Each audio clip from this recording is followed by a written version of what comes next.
today's session.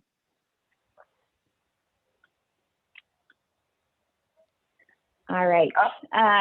We are thrilled to be kicking off our virtual event series today, the Real Customers of SAP, with this session.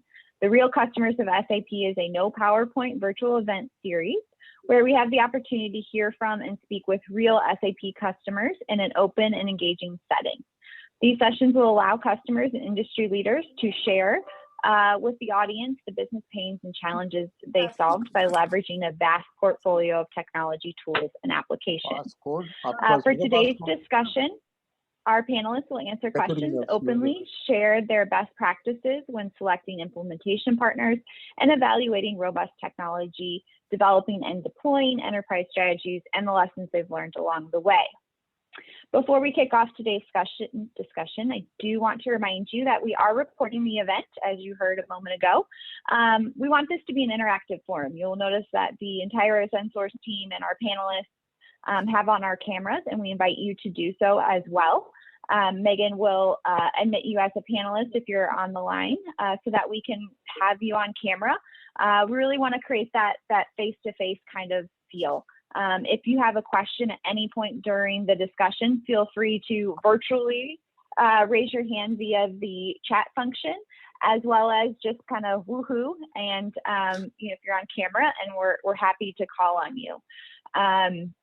Again, we want this to be a discussion. We've got some questions to kind of get things started, but certainly the more our attendees ask questions, the better of discussion this will be, and the more that you'll get out of it.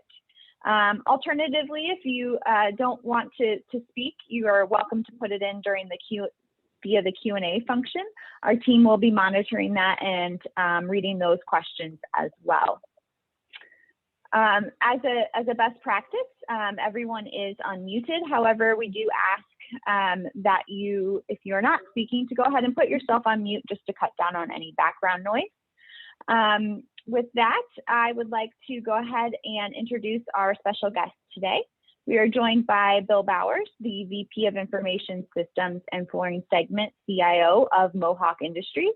He is the leader for the IS team for one of Mohawk's 3 segments, and responsible for overall strategy and management of information systems for Mohawk Flooring North America. He is based at the company's corporate headquarters in Calhoun, Georgia, and has been part of the Mohawk family for over 27 years. So welcome, Bill. We are also joined by Joshua Milos, the Director of IT at Birkenstocks USA. Joshua resides in Hayward, California, and is a technology leader experienced in building high-performance IT teams and solving complex business challenges with a scalable system solutions. For the last 21 years, he has been involved in implementing, enhancing, and supporting SAP solutions for SAP customers in the San Francisco Bay Area, and has for the last 11 years been very involved with companies running SAP in the apparel, footwear, and fashion vertical.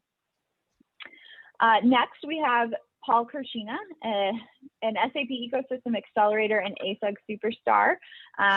We joke that I have yet to meet someone who doesn't know Paul Kirshina. He has been in the ecosystem for over 25 years, improving business operations with SAP and other industry technologies, both as a customer and as a consultant.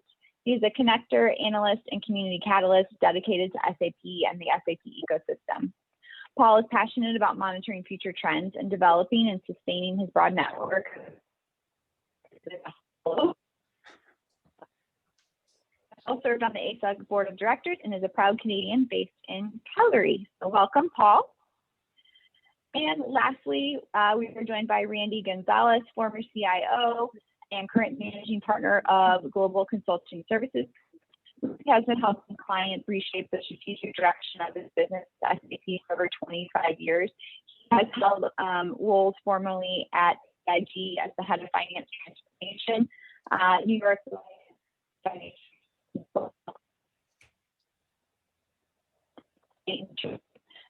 And he comes with a depth breadth of SAP industry knowledge, and we're pleased to have him today.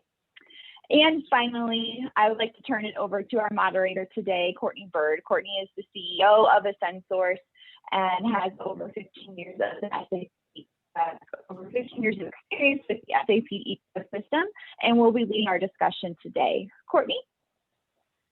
Hey guys, thanks so much for joining. Like Lauren said, although they had a little bit of internet trouble there, Megan will admit you as a panelist. You can then turn on your camera. We'd love to see you. This is really supposed to be an open discussion, learning from one another, allowing customers and prospects of SAP, or regardless of your journey and your innovation cycle, where you are, to hear from four really great industry leaders. So I appreciate you all being here. Please unmute yourself and speak up at any time. As Lauren said, this is one of many sessions that we'll be carrying for the Real Customers of SAP campaign. So again, thank you all for joining. So Randy, I will start with you if you don't mind.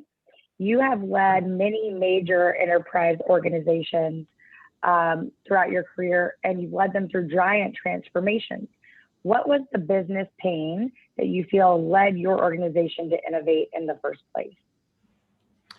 Well, I think that everyone has different root cause challenges, but the one common thread that I've seen in most of the implementations is around integration, whether it be to other SAP products or SAP products themselves, non-SAP products, but it's really about integration challenges and business integration, business process enablement.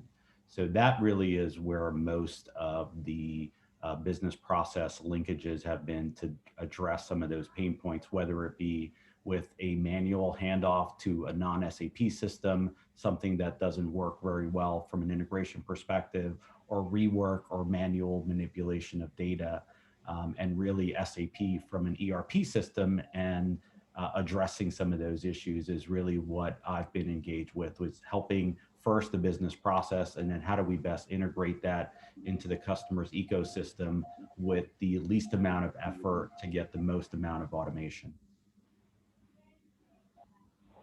Thank you. I'll ask the same question, Bill, to you. I would actually agree with that. Integration is a big thing. The other thing, though, that I was thinking about while Randy was speaking is really also one version of the truth. I mean, when you have multiple systems, multiple people running around with spreadsheets and things like that, you spend so much time as as an executive team trying to make decisions. But it seems like you argue more over whose data is right or the data's not right. So, really having one integrated system across the enterprise can solve that problem, and you spend time actually doing the things you're supposed to do versus arguing over whose spreadsheet's correct. Joshua, what about you on that question? What led Birkenstock in this case to go towards true digital transformation and innovation? Yeah, thanks, Courtney. And I'd echo some of the same sentiments that Bill and Randy said. A lot of it is about integration, single source of truth, having one system. A lot of times as we have implemented different systems as IT professionals, those systems tend to proliferate both as internal IT systems, as customer IT systems, and you get to many different versions of the truth and many different ways of trying to get to that information. Moving that back into one system of truth is really critically important. And then also I would say, looking at just the ability to innovate quicker. Moving back to one system allows you to innovate quicker, allows you to bring solutions to the table faster. And then specifically in our industry, apparel and footwear, it's a lot about supply chain these days, especially in the world we live in now, where supply chain shortages, shipments, things come late. It's more important than ever to have one system to drive a lot of those needs and to keep track of it from a management standpoint. Paul, I think what's interesting about you is your experience to sit down with so many customers, and ASUG being such a huge part of that community. You see a lot of business pains, a lot of compelling events lead to innovation and an investment in advancing technology. I'd be curious to hear from you, like what were maybe the top 2 or 3 things you see from your customers that have really driven digital transformation? No, it's sort of interesting, and I'll flip around a little bit in terms. It's almost more. We talked a lot in the 2006. The buzzword was digital transformation, but I think very much now it's sort of business transformation with this just digital embedded. And I term it, there's an ongoing quest for these customers to continue sweat their assets, sweat their SAP assets, keep it running, and keep it evolving. And I could not agree more with Joshua's point around the innovation side. I mean, I think if you look at COVID and the times we've been now, there's been such a huge push to innovate in so many different ways. There's such a big push to, in essence, there's a lot of home renovation stuff going on. There's a lot of technology renovation stuff going on, be it minor upgrades, major upgrades, tear down rebuilds, or move to a brand new property in a new greenfield platform. So innovation, and a whole new pace and a whole new set of technologies. I agree. I often think, most enterprise organizations put a tremendous amount of focus on, how they select tools and applications to help them solve all those business pains that we just talked about. But what may fall short sometimes is selecting the right deployment or implementation partner. And to me, it's equally as important. So my question actually is for you, Joshua.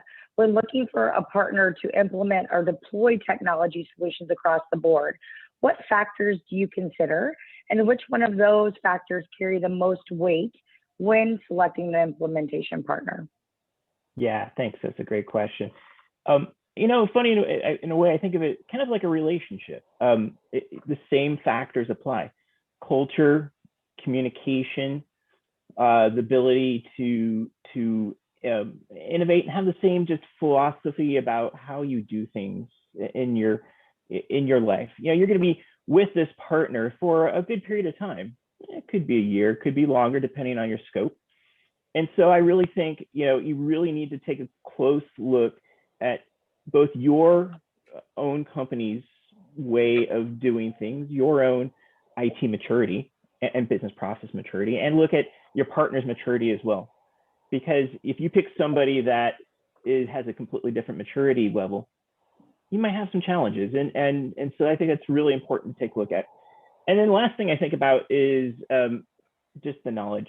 Your season 2 podcast, you had somebody on, I think it was episode 4, it said you can't fake knowledge. And I think that is incredibly important when you start looking at partners who you're going to choose. You want to choose somebody who has a trusted track record of being able to deploy solutions in the scope and the breadth that you're looking at. And so, situations like this, both webcasts, good old ASUG and Sapphire, when we're going to meet face to face, talking to other customers who have done the same experience, gone through the same experience, working with that partner, having those real conversations really gives you a sense of, is this the right partner for you or not? No, go ahead, Paige. Oh, go ahead, Bill. I'm sorry. No, I was just going to say, I agree. I think that the cultural fit is very important. Obviously, if they're not going to get along with the internal team and work together, then, it's never going to work. And then also, I look for a partner that I really feel like is going to put their heart in it, that's going to be vested in the success of our business. We've all had the experience of, a company comes in and shows up with the A team to sell. And then, the C- team lands on the ground. So that's one of the things I got to watch out for is you're going to get the A team during the implementation and not just the sales pitch. Yeah. And I have a question for both of you, Bill and Joshua. How important is it for you to work with a partner who has experience in your industry? I guess I can direct it first to Joshua and then Bill. Yeah, I think especially in our industry, our vertical, probably similar to other verticals within the SAP ecosystem, oil and gas, education, et cetera, et cetera, et cetera. In our vertical, apparel and footwear, having that experience is critical just because the supply chain processes are very different than what we'd have, for example, in if I'm making an iPod or an iPad or some type of electronic device. the way you procure, lead times are different, and that technology and the way you process your supply chain is different. And so at least in my experience and in working with other people in our industry, I always stress they look for those that have that industry experience. Yeah, I agree. Industry experience is very important. From my side, not necessarily the flooring industry. There's a limited amount of what I would call enterprise level flooring companies in the U.S., but really more just along the whole supply chain, manufacturing, and distribution knowledge, because we are a manufacturer. We manufacture the majority of our product. We do also import those, so there's a international supply chain component to it, and then we also act as a distributor with warehouses all across the world in the U.S. and also our own private fleet of trucks to deliver. So making sure that somebody understands how all those processes have to work together seamlessly, across thousands and thousands of SKUs and thousands of customers. Really, if they don't understand a little bit about how supply chain and manufacturing works, it takes 6 months for somebody to really even get up to speed. So you have to have someone with a little bit of industry knowledge, at least around manufacturing and supply chain, to even get in the game for us. Bill, I think you made a great point earlier on culture. And that is just so essential in this overall mix. But the other thing I would add to it as well is diversity from a partner, and even multiple partners, or tag on independence to give a bit of a different perspective. We talked about innovation, just like I expect innovation in the technology, I sort of expect innovation from the partner as well, and then keeping up. Especially now, we used to say that I used to have brought in my projects, a partner would come in and their knowledge would only be as good as maybe 2 implementations ago. So that could be 4 or 5 years ago. So they're not adopting some of the latest practices. And I'll take that to an S4 implementation. Some of these partners, they're not using MI and AI as part of their S4 implementations, and they should. Yeah, absolutely agree. And we even, I know a lot of people think that having one partner, is the best approach, and there's pros and cons, but we even go and find what I call specialists in the areas that are very strategic to us. So we may have 3 or 4 different partners working on a large implementation at one time. And because we do want that innovation, we're rolling out IBP right now, and that's something that is relatively new and innovative, but it's important for us to get our supply chain processes and our planning. So we brought in more of a specialist type, partner there, because we didn't feel like, just a generic partner would be able to help us with that and push the boundaries, not just implement the same old stuff from the past 2 implementations, like you said, Paul. I agree. Hey, Bill, I think what's really interesting about Mohawk and Deltile as a whole is that you guys really focus on building your own center of excellence internally. We have a lot of partners, a lot of SAP people, a lot of end customers here on the call today. And I think what you guys have done is so very cool, right? You want that competency internally as well. You want to drive that adoption to your business. Can you talk to us a little bit about, how you structured that and what the strategy was about building your own internal center of excellence? Yeah, absolutely. And a shout out to my counterpart and partner in crime, Nelson Burns. He's the Deltile CEO, our CIO, our sister company. He's on as well. We felt it was really important. I plan on calling on him, by the way. Billy. We may let him answer a question or two. But he's over here in the chat selling flooring to everyone. He wants to be a part of the conversation. he may be the lead sales guy for Deltile before it's over. Anyway, there you go. We felt it was really important to build up our own internal center of excellence. Nelson actually has people on his side that are SAP experts. I have people on my side in the flooring segment, but then we also have a global COE. And really the responsibility of that global COE is to bring these technologies, you know, what's the latest thing that SAP is doing, you know, what's ready, you know, obviously everything SAP throws out there is not always ready for prime time. What's ready? What do we want to try?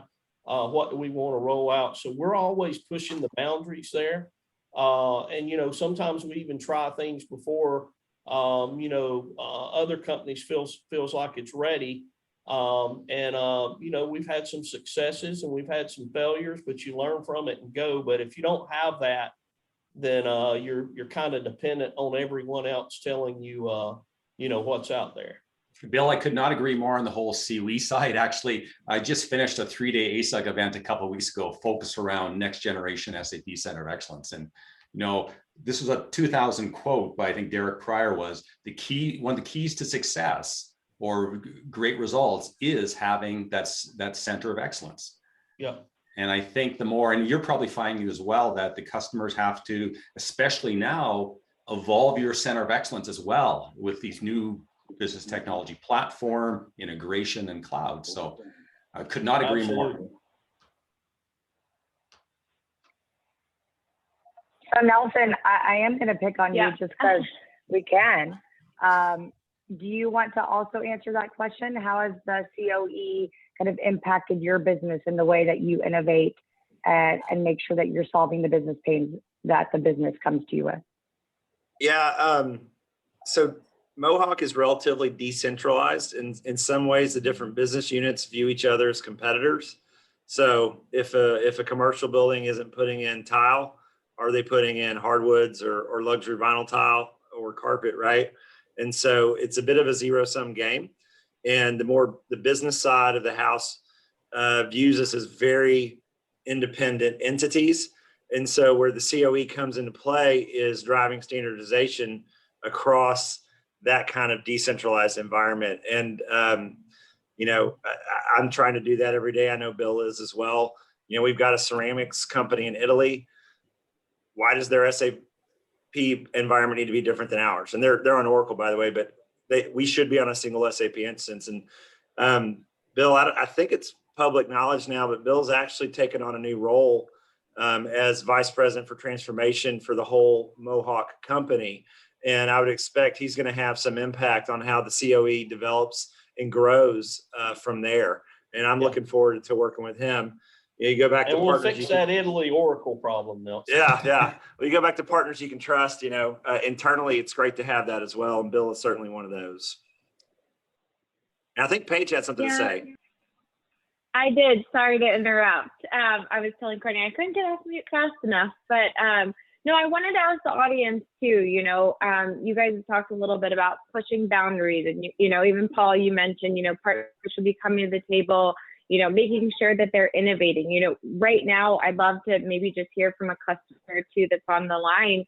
How are you innovating right now? What does that, when you are pushing boundaries, what does that look like? What do you need to do to make sure that your business remains successful, especially in these times, these pandemic times, also, you know, just in general, and trying to remain competitive within your industry?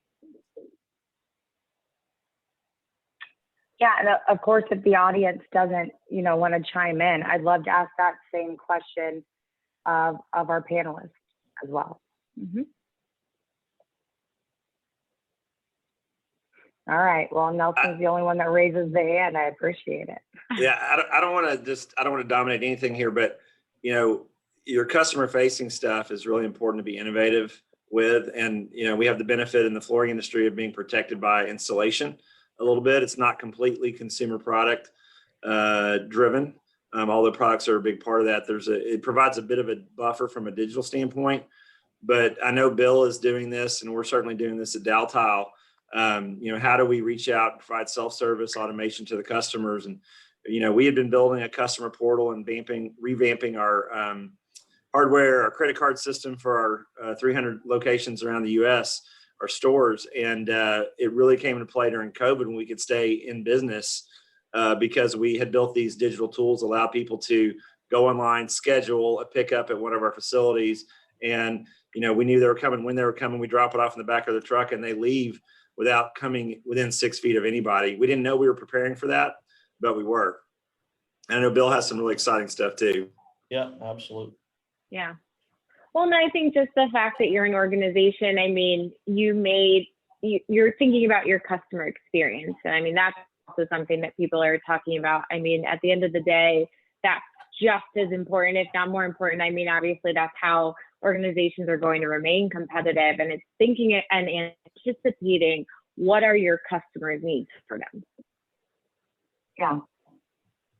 I mean, it has been impressive throughout COVID, the speed at which companies have put out solutions for the customers, right?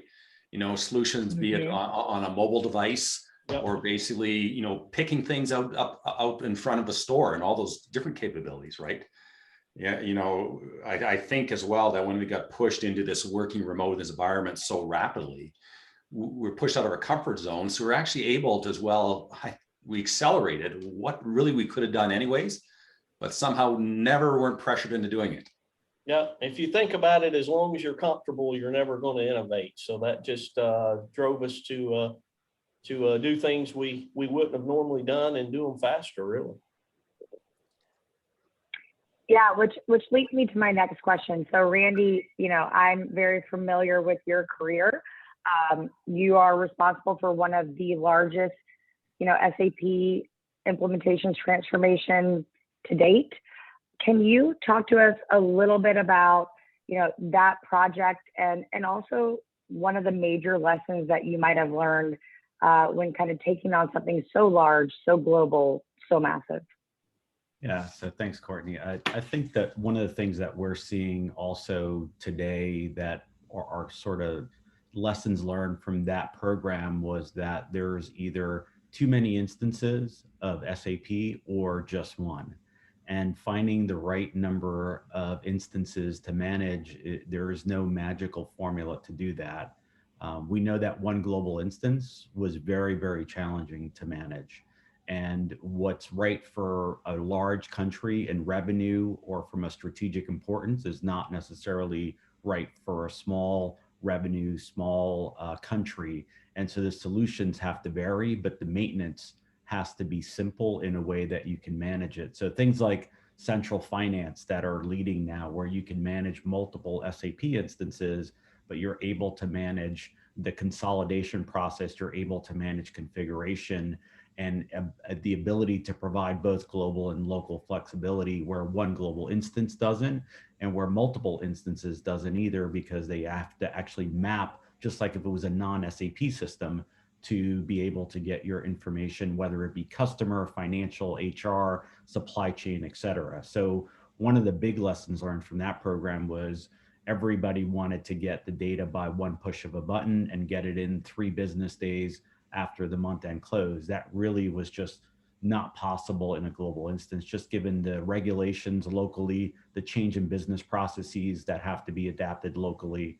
But the governance is what's really important around that. And investing in having business governance was something that we found the most return on in doing that up front.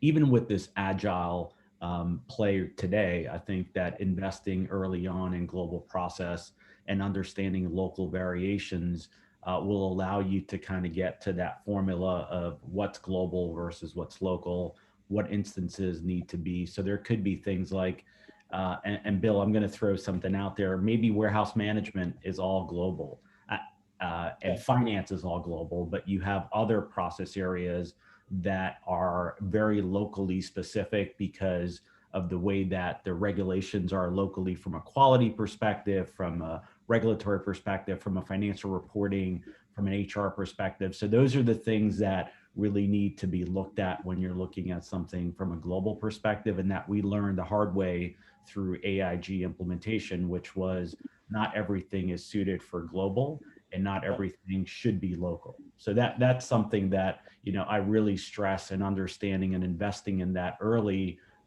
You can do agile, but I think it's a little bit of upfront waterfall and understanding that, and then deploy agile. Yeah. I'm sure all of you have something to say to that response. I will start with Joshua. Yeah, I think Birkenstock is going through some of those similar thoughts as well. We're a conglomerate, German owned, but my team and organization here is in the US, and we're taking the lead on our next phase of the S4 journey. And we're having a lot of those same conversations with our headquarters office. What's global, what's local? What are the things that we need to do to make sure we can continue to innovate, be agile in the small A sense, and then be able to live maybe potentially in one S4 system in the future. We'll start with the US and Canada for now, and we'll move the other regions slowly over time onto the same platform, all to live in one big house. Additionally, I think what was interesting, it's again, same kind of conversations we're having right now at Birkenstock, is the agile versus waterfall discussion. We traditionally, I think Birkenstock has grown over time in their IT maturity. Certainly waterfall has been kind of the project management methodology of choice, but now we've all of a sudden been dropped into this world of agile for our ERP project. And certainly it's been a learning experience. It's taken us quite a bit of time to get up to speed, to get familiar with how that works in a new world. Lots of new terminology, especially for business leads and team leads that are maybe technology adverse out here in the US. And so certainly learning and growing with this new way of doing business and moving faster, doing the SAP implementation. Yeah, Billy, how many instances you have is definitely the $1 million question. To Nelson's point earlier, we operate somewhat independently through the businesses. So we do actually have multiple instances for our 3 major segments.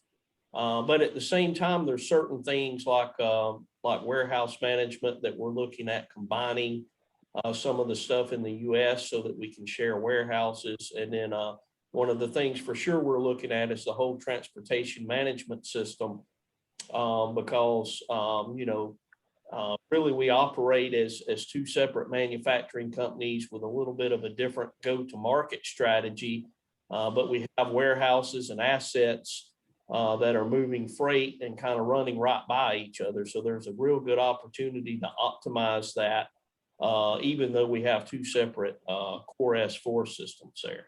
So you always have to, it just depends on the business case and how the business wants to operate. And Paul, you may have perspective on this, but I think SAP with some of their newer products like transportation management, IBP, it makes it more possible to do that kind of hybrid strategy. Is that correct? Yeah.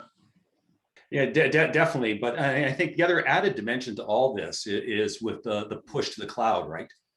I mean, and if you look at, I'll date myself, I went live with 3OB way back in the early 90s. And, you look at these project teams over time, especially in the customer for a while, you learn how to do something very well from your first implementation, and did it over and over again, right? Each and every subsequent upgrade. But there is just so much has changed. And, some cases you have to forget what you know and unlearn and relearn.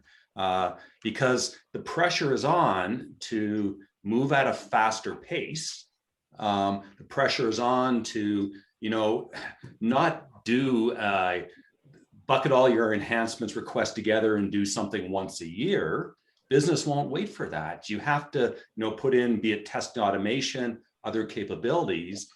And, I was telling someone the other day about, you often have to check what you thought could not be done can be done today, right? It's amazing the stuff that can be done. So unless you're in it is tough. And Bill, you appreciate from a COE side, right? Because you need to do things, but you need to have your eye on other things that are going on, because you might be doing something that's kind of dated, or you might have a workaround that, basically you could have just activated that innovation. Agree. And this is Megan. I kind of have a question about that. I typed it in the chat, but all of these terminologies and, to your point, finding out new technologies that's available now. Like, I would be interested to hear how you guys keep up with all of that. Are you leaning heavily on a partner for that? Are you making a strategic hire? Are you expecting like your team to find out this information, or how do you guys best stay up to date on these pretty critical answers for your business? Joshua, I'll turn to you first if you don't mind. Yeah. Yeah, I was thinking about that. So it's a combination of things. One is leveraging our partner. We have a strategic partner during our S4 journey that we're using, leveraging their experiences, gaining that knowledge from them. But it's also, I think it was mentioned earlier, on the project side, when you make a kind of strategic hire to help kind of manage that partner. Same thing on the internal employee side, the full-time employee side of things. I look at sometimes where we have to make a hire that has that experience to help kind of infuse some innovation into the team. Also, always looking for opportunities for education. ASUG's great. Other LinkedIn Learning. There's all kinds of great online learning tools in this time of being stuck at home in the world we live in currently. I always try to push upon our team members. Yeah, I mean, I can chime in as well. I agree, LinkedIn Learning is a great tool. We leverage that very heavily here. But, like I said earlier, we'll bring in specialist partners sometimes for some of the newer technologies. We do try to go higher. We try to keep at least one really strong person in each of the different SAP areas that we're interested in and have our eye on.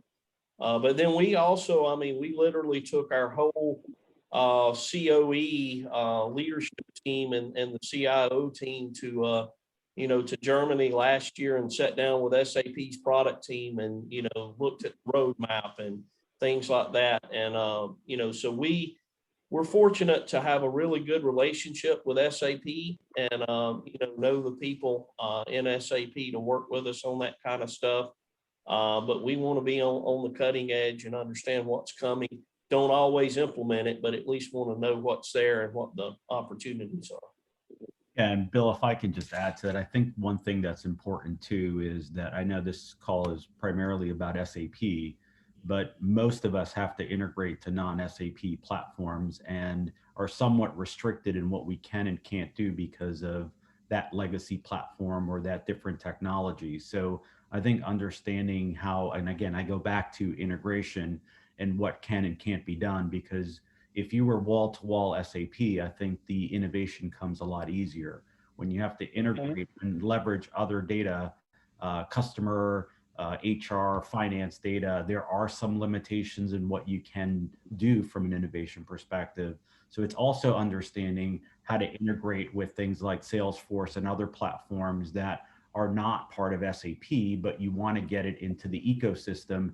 And some of that has to be localized because you may be running Salesforce in one country, but you may be running Pega or something else in another. So it's really understanding how to best maximize your ecosystem to leverage new technology, because you don't want to buy something that you can't really leverage because of limitations in another platform. Oh, Randy, the other point I'll add, and I've been spending a lot of time with customers and SAP on business technology platform in the last number of months, but it's that new capability to do the integration and things that you spoke about, because of the reality, as you said, customers have a variety of different applications inside their walls, right? The entire business process often is not just SAP. Yeah. Yeah, I think everybody has some of that. To be honest, we've made some really tough decisions where maybe a product is a little better if you go best of breed, but our philosophy here is we can get 85 to 90% of what we want with an SAP product. We're going to implement the SAP product exactly because of what Randy mentioned is, get into these interfaces and they're just nightmares.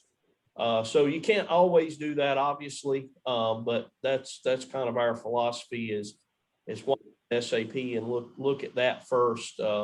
And then, only go to another product if it's absolutely necessary. Yeah.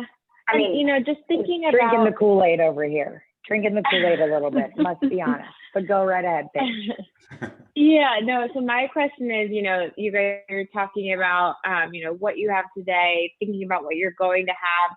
And then I'm thinking about that next step. How do you get your teams to adopt this technology? How do you get that buy-in? You've selected the technology, the technology's been implemented, but then we all know that technology is no good if you're not going to get your teams to use it. So, what has been your experience surrounding that? Billy, go ahead. And then I'm going to turn to Nelson, and then I'm going to go Joshua, and then I'm going to go Randy. Well, it's really funny. The segment we're rolling out SAP to right now, I really worried about because they've been on a custom system for years and years, and particularly the IS people, I was worried about getting buy-in for that. So we put in a really hard push to sell it, to get people trained on SAP, make sure that they knew they could come along on the journey. And I've actually got the opposite problem now. I've got everybody so enthused that we're moving to SAP that everybody wants to jump on the SAP project, and I don't have anybody that wants to keep the legacy stuff going. So I'm having to tell people, no, we'll get you over. You'll get a chance to work on it, but we've got to have, the legacy environment taken care of while we're in the transformation. So, it's tough. It's a tough sell, but I think once people see it and understand it and understand that, it's similar to what they do, it's just different terminology, people really get excited about it. Well, Bill, is that the case as well? I mean, years ago, it was a hard sell getting people onto SAP, right? And, but I think isn't the case now where we have people see what they can do inside their personal lives in other areas. Yep. So, and SAP, the joke used to be about the user interface, right? Right. But it is state of the art in terms of what can be done. So they want that, not something that's ancient. Exactly. Yeah, that's exactly right.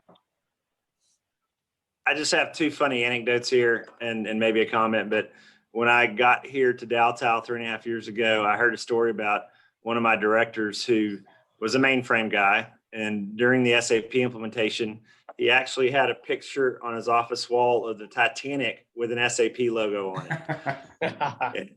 He didn't last very long under my leadership.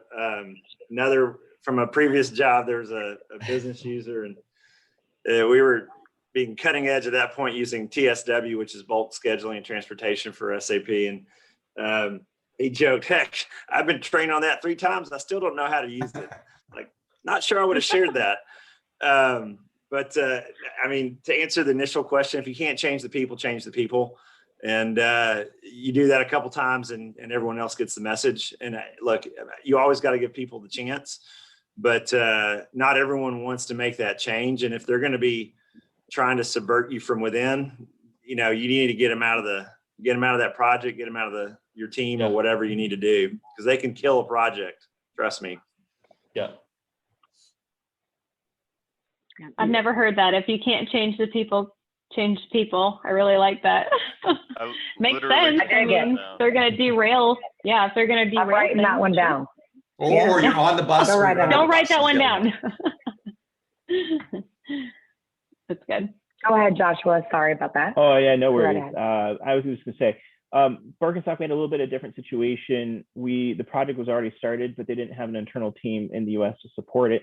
So I actually had to build the team from ground up. It was a little bit of a lucky situation where I was able to put the roles together, go out into the field and get people, bring people in-house to support the initial Canada implementation, just because we needed to get the ball rolling. We needed to hit the booster rockets and get that project over the finish line. So I didn't have the luxury of having maybe a minor league team or maybe a team that was, B players that needed to grow. I had to had 6-7 months to get that project over the finish line. But now that we've proven that we can do an SAP S4 project, we're having maybe some of the same situations and comments some of the other people have said, where we are getting people from IT and the business saying, hey, when can we join the project? What can we do to be a part of it. And a lot of it is training. You know, I have a team member that I'm putting through training right now, looking at how you can map those existing skill sets into the new world of SAP. Yeah, a lot of it is, at the end of the day, same thing, maybe just a little bit different in how things operate, the nuts and bolts and the gears and widgets kind of maybe turn slightly different, or a little different key in how you do it.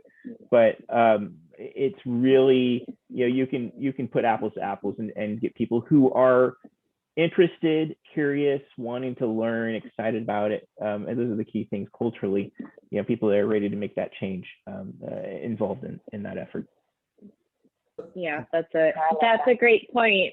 And not to dumb it down, but it's almost as simple as when you have your iPhone and you upgrade, and, you know, to get your passcode, you have to swipe up diagonally versus swiping up, you know, just straight up. And it does take a little bit. And then in 2 days, 3 days, you're good to go.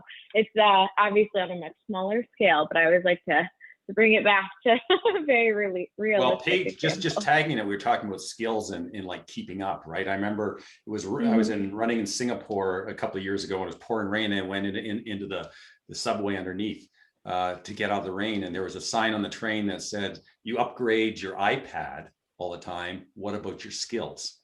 And I think it's the same thing, especially now for technology professionals. You've got to build in that time to continue to stay sharp, or you will be behind. Yeah. It's a great point. Yeah, and Randy, I love you, but we totally skipped you on that question, and I know you have so many opinions on it, but I think it also leads to, you know, I've said to everybody, you know, the success or failure of a huge initiative really is around adoption, right? So how do you drive adoption? How do you train your people? Nelson, I love what you just said in the chat. You're so right. My question to you guys, like sitting there at the forefront when the business needs something, you know, you need something, you need to solve it with a tool, an application, a partner. There are so many factors. My question to you guys is, what do you do first? How do you start building your strategy? And I open that question up to the entire audience, and I certainly ask for you guys to jump in and answer, you know, the question based on your experience. But from our panelists, like, I am curious, and Randy, I will start with you. I mean, huge New York Life, AIG, these are not teeny tiny companies. These are massive initiatives, multi-year initiatives. What do you do first? How do you start? What keeps you up at night? Well, let's start with adoption. I have so many stories about it. Lack of adoption with the best technology doesn't mean that people leverage it, because they revert back to Excel, or they revert back to some technology like Blackline or things that they're using that are really Excel manipulation tools, because they've so come accustomed to using SAP as a Microsoft integration to download data and manipulate it so that they can get it how they want. And there's been some historical reliance on IT for production of reports and things like that. So the business has become almost like a shadow IT organization, and some of that has to be addressed as part of the implementation to ensure adoption. And I'm not saying what they're doing is wrong, but it's probably not the most efficient way to do things. And there's always been this history between the business, whether it's manufacturing, finance, or someone else that's leveraging data from SAP, but they're not using the best tools for whatever reason. So I think some of that is engaging the business to really understand what the art of the possible is in some of these new capabilities. And some of it, SAP does a great job with some integration to Excel and things like that, but there are so many better technologies available out there that are much more effective and efficient from a reporting perspective and adoption of the tool. So from a transaction processing perspective, I think we generally get pretty high adoption, because that's the only way you can do a material movement or a journal entry and things like that. But from a reporting and data perspective is where we see the least amount of adoption. And so the challenge really there is, unless you have business engagement and a stakeholder in the business aligned around adoption, adoption in those areas is hard. And then you have replication of data that starts to get back to what they used to do as opposed to the target leveraging new capability. So that's what, I mean, one of the big lessons learned from all of these implementations is you have to get to the stakeholders around data and reporting and understanding what the needs are and how you can best meet their needs. And it doesn't always work where if you build it, they will come. It's not the case. You have to. We wish it was. Yeah. Yes, but you have to engage your stakeholders and get commitment on adoption and begin to build incentive programs around efficiency and effectiveness of data. Speaking about a single source of truth, even if you implement a new single global instance of SAP, people will still download it. And as soon as you download it, you break the integrity of the data because you are now creating a different instance of that truth.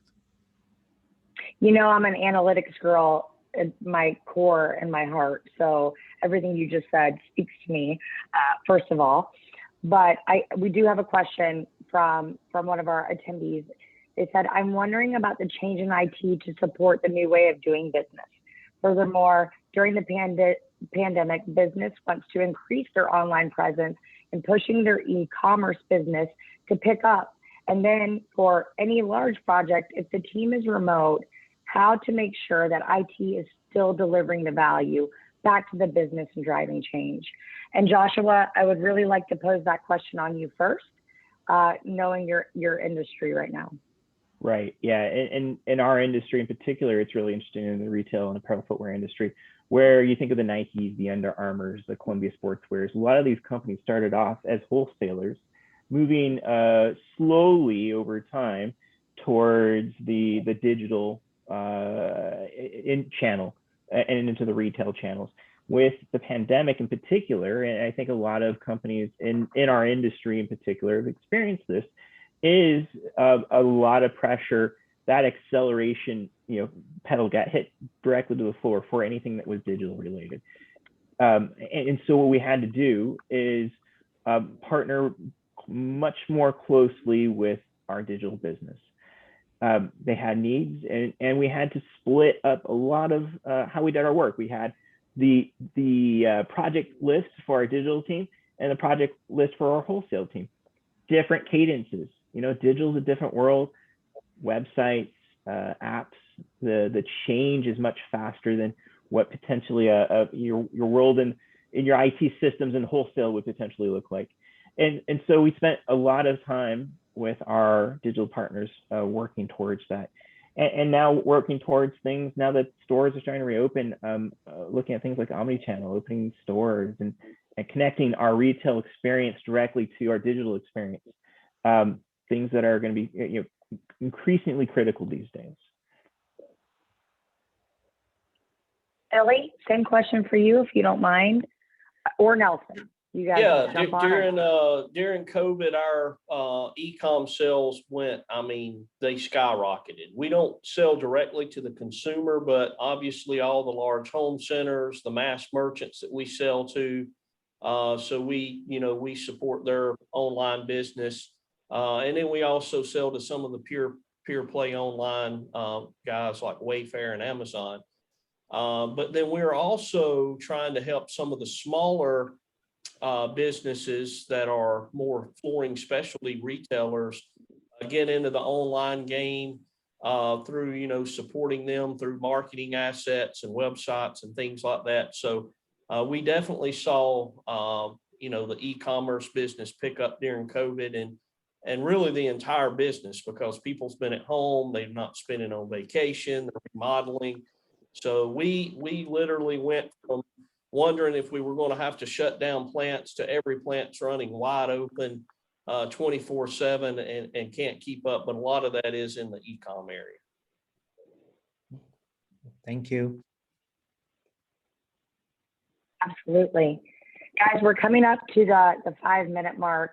As I expected, I said we should schedule this thing for Courtney, hours. Go ahead, Randy. I just wanted to go back and answer about being effective from an IT org, because I thought that question was pretty insightful for Absolutely. these, especially today's challenges with being remote and having to work with the business as well as IT in getting something moved forward. I think that this is really a time, in my experience, to really establish and reestablish expectations between what the business does and what IT does, especially in these days where everybody's remote.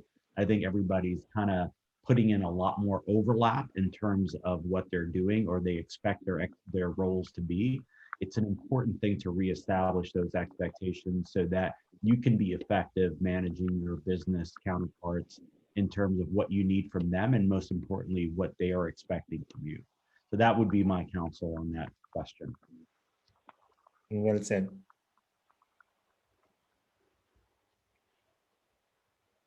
Guys, I also just put in the chat, use this time to ask any questions you might have. We just got one in. So I will ask you, Randy, if you don't mind, or actually Randy and Paul, I think this is a great question just based on your experience working with multiple customers in the space. How in the current remote working situation do you handle the workload and the skills gaps that you might run into? And I think it's a great question for the two of you as you're dealing with that with multiple organizations, but I also think it's great for Joshua and Bill to answer as well as their leading teams. So we'll start with you, Paul, if you don't mind. Yes, and it is sort of interesting. I think I did a few sessions last year about executing 100% remote S4 projects.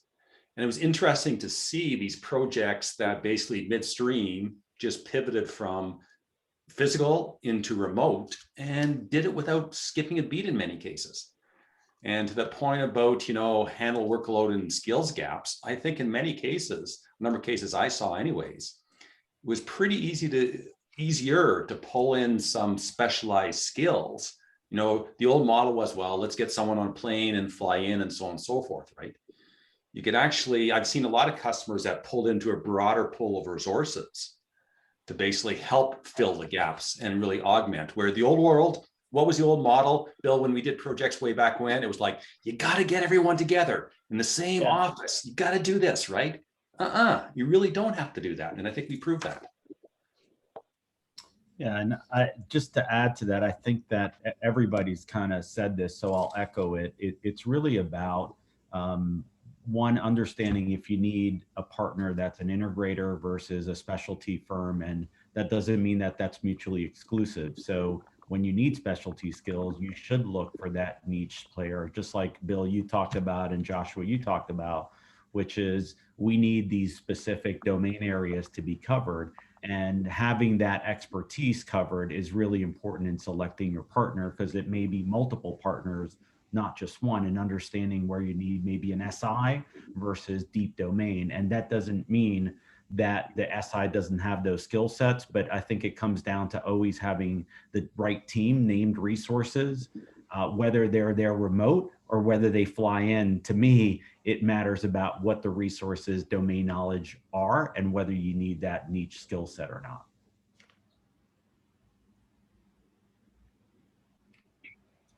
I hope that answered a bit of your question, and I know we're wrapping up on time, and I don't want to lose, our audience here, but I would love to hear, to answer that question in more depth when you're running a project, right?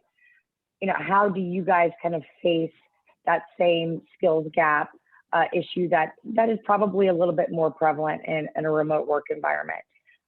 Joshua, I'll turn to you. I think the biggest thing that we've done is we've really, in our world, tried to focus on bringing in the right resources through our provider, through our SI, but also taking the time building into our goals process the education and the steps that are needed for the team members to grow. That was incredibly important, and making sure that they knew that was required of them to find that time to make those things happen as part of their goals process. I think that was two things we did. Yeah, so what we've seen in the Atlanta area, the battle for talent is very tough, and we're about 60 miles north of Atlanta. So, getting people to drive in is a little tough. So we're getting, strong skill set people where we can. And then I'm actually partnering with a lot of the local colleges and universities to, teach some of the core SAP skill sets, basic knowledge. And then we'll bring in some college kids and partner them with somebody very experienced. And, we're having really good luck. They learn really fast. They're enthusiastic. And that's one of the ways we're dealing with that, because the battle here in Atlanta for top IT talent is just crazy right now. I agree. Paige, I know we have one last question, if you don't mind, because I think it's a super one. Go ahead and read it to the audience. And if you guys can't stay, thank you for joining. But if you can, you're more than welcome to. I think this one's a great question. It's top of mind for everybody. So go ahead, Paige. Yep, absolutely. So what are the top 2 tech trends in post-corona period, focusing to build new normal business readiness or growth for the businesses, and what areas that will primarily focusing solving which business problems? I'd love to hear that from Paul to start. Yeah, so I think there are a number of them, but let me just kind of focus on 2. And I alluded to one earlier: the move to the cloud. Whether you're existing ERP or an S4, there's a huge push to the cloud, and technology and around it's greatly accelerating. That's one big trend. The other big trend, and I mentioned that earlier too, around SAP Business Technology Platform. So Randy talked about integration, different elements in terms of a new way of doing accelerated innovation that all SAP COEs need to learn in some shape or form. So those would be my 2 tech trends for this crowd. Yeah, I agree with you, Paul. Randy, would love to know your thoughts on this one as well. Yeah, I think that obviously a lot of organizations have now permanently hired individuals that are ever going to come to the office. So I think understanding this is going to be a much longer trend, and even though people will come back to the office, the new workforce is going to likely be virtual for the next foreseeable future. I know companies that are based in the East Coast that have hired people in the West Coast. And so that's just a model that we all have to get used to working in and get the most effective use out of our new staff in order to deliver not just projects, but also to deliver on BAU as well, and motivate staff and things like that. I think overall, that's something that we need to find the most effective use of how to leverage a team that's going to be, in the foreseeable future, remote, and the ability to do things like we used to do, like workshops, strategy sessions, and all of that are now have to be virtualized, like we're doing here today, where we would have typically done this all fly to Philadelphia or go to an ASUG session. I think Sapphire customer dinner, right? Like this is exactly. Sapphire customer dinner 101. It's the new trend that I think we need to make the most use of collaboration technology and things like that. Looking at SAP also in a way that we can have the appropriate handoffs and technology to help us do our work on a daily basis. Couldn't agree more. Thanks, Randy. And guys, I know we're wrapping up the end of our session. Megan, you're more than welcome to screen share our upcoming sessions, but just so you guys do know, this was the kickoff. We brought all the people that we felt, could really guide or lead this series right here today. And it's just one of many. Actually, I think we have a few more even than this that are in the work. So they are focused, they are solution focused, line of business focused. And we certainly would love for you guys to join those as well. If there are any questions that you didn't get answered today, don't hesitate to reach out to us here at Ascensource. We're happy to connect you with our panelists as well, and certainly put you in touch with the right person. Megan, Lauren, Paige, anything to wrap up the session? I just appreciate everybody attending. Yep. No, I was going to say thanks so much to our panelists for having this discussion with us, and certainly for everybody who took time out of their day to join us. We certainly wish we could be having a drink with you at Sapphire, but one day that will come. And for now, you know, this is a really wonderful conversation, and appreciate everybody being a part of it. Yep, agreed. Thank you, panelists. Thank you, attendees. Thanks. Thank you, everyone. Thanks, Thank guys. you. Everyone stay Thank you. safe. Thank you. Same, thank you. Thank you. Stay safe. Thank you. Bye. Bye-bye.